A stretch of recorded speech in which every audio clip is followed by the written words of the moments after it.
Hi, welcome to your favorite channel, Sonia Studio. In this video, we will tell you about the history of the Italian Mafia. The Italian Mafia originated from the Sicilian Mafia called Cosa Nostra, a phrase which means ours.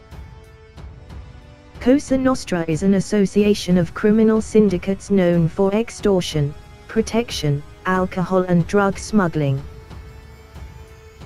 conducting activities throughout Italy, the United States and various other countries. These Italian gangsters have been immortalized in iconic 20th century literature, and films often depict them, at the height of their power around the 1950s. But what is less known is the Mafia's earliest origins. A century before the era depicted in the films Godfather and Goodfellas.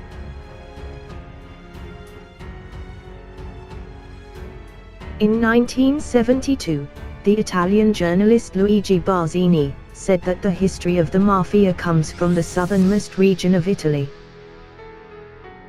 The reason Sicily cannot be controlled is that the population has long learned to distrust and neutralize all written laws and govern themselves in their own way. Since ancient times, the history of Sicily has been determined by the rule of foreign countries, from Greece, Carthage, Rome, Byzantium, Arabia, Vikings, Normans, Germany, and Spain. All claimed control of the island for some period. By the turn of the 19th century, Sicily had been ruled by the French Bourbons, who ruled the island and much of the south of mainland Italy. Most of the previous Sicilian dynasties practiced a feudal form of government, and the Bourbons were no exception. Under their rule, the Sicilian lands were exclusively in the hands of the Catholic Church or the feudal barons, who held vast estates. But in 1812, this system began to change. Primogeniture, the law by which a nobleman bequeathed all land to his eldest son, was abolished, and the barons of Sicily began to steadily sell their plots of land to the peasants. It didn't take long for more than a fifth of the land in Sicily became a people's plantation. The shift from feudalism to capitalism accelerated drastically in 1860, when the Italian general, Giuseppe Garibaldi, led an army of 1,000 volunteers to Sicily, and waged a bloody war of liberation, resulting in the annexation of the island of Sicily to the nascent Kingdom of Italy. Trying to change the old world order, the Kingdom of Italy wanted to shape itself on the model of the modern nation. Thus most of the land that still belonged to the church or the nobility was distributed to the peasants. In Sicily, the landowners increased 10 times from 2,000 to 20,000, and most were small in size. This is a huge social change. Prior to the modernization of Italy, most of the barons with large land holdings had the resources and labor to ensure that their property was preserved and protected. The same was true for the Catholic priests, who were rich and influential, but this was not the case for small peasant-owned businesses. War destabilized the situation. Much of the poverty caused by war prompted many desperate and starving peasants to steal from many landowners in Sicily. In contrast to the feudal baron who bought his own protection, these small landowners depended on the soldiers and federal police to protect their property. But at that time it was not effective, due to widespread political unrest in Italy. The Italian government has distributed land to tens of thousands of peasants, but has left them powerless when their land is disturbed by other parties, and there is no protection from law enforcement.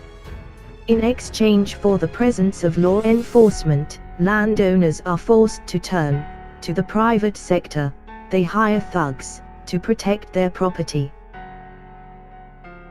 At first all went well and smoothly, but over time this group of men, soon realizing that they were the only real authority in the area, and starting to take advantage of the situation, they turned against the people they were supposed to protect, forcing many local farmers to become their clients, under threat of violence. Landowners no longer had a choice, so they ended up paying huge sums for the protection of their property and land. By 1865, they had amassed great power in Sicily, controlling most of agriculture and livestock, especially in the west, around Palermo. In 1864, Niccolò Turrisi Colonna wrote a book entitled Public Security in Sicily, in which he described a cult of thieves operating in Sicily, and which is considered the earliest description of the mafia. This sect has a special signal to recognize each other, has political protection in many areas, a code of loyalty and non-interaction with the police known as omertà. Colonna's book describes the evil forces of the mafia, the thief sect that is not afraid of the police and the law.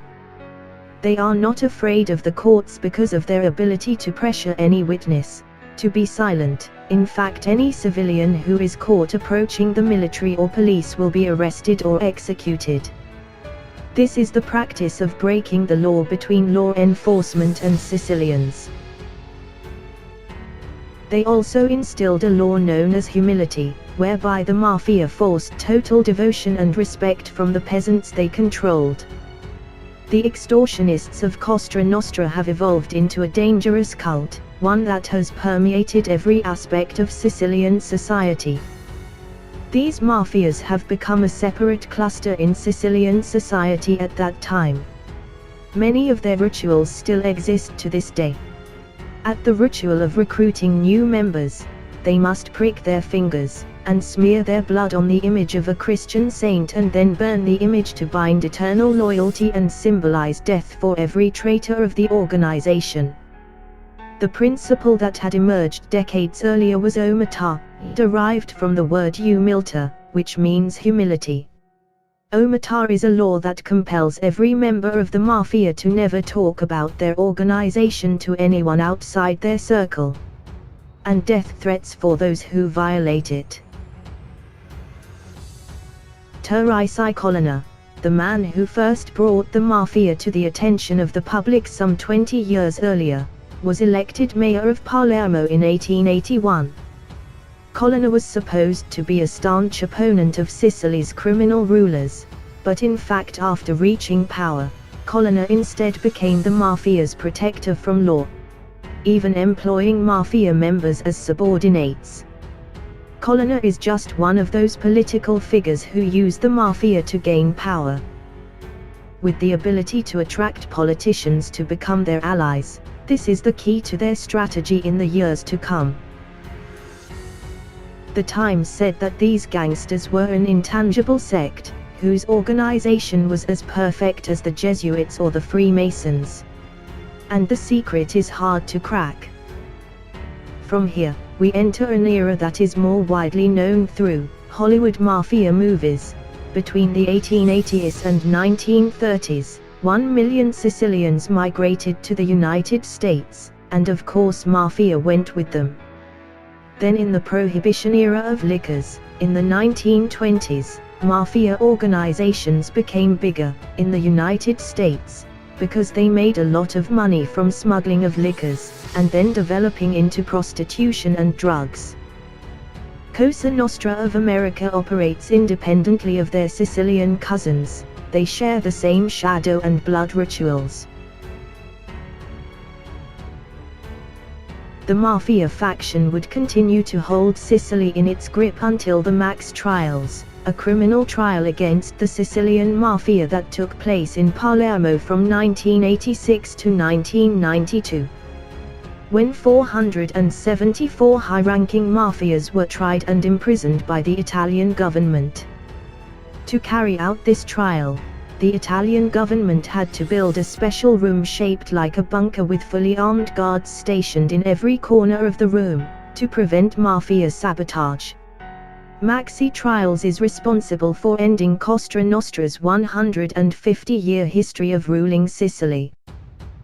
With 338 mafias convicted for a total sentence of 2,665 years. And life sentences given to 19 big bosses of the Sicilian Mafia. From humble beginnings as a hired guard, the Sicilian Mafia grows through chaos, political upheaval, peasant despair, and intense greed.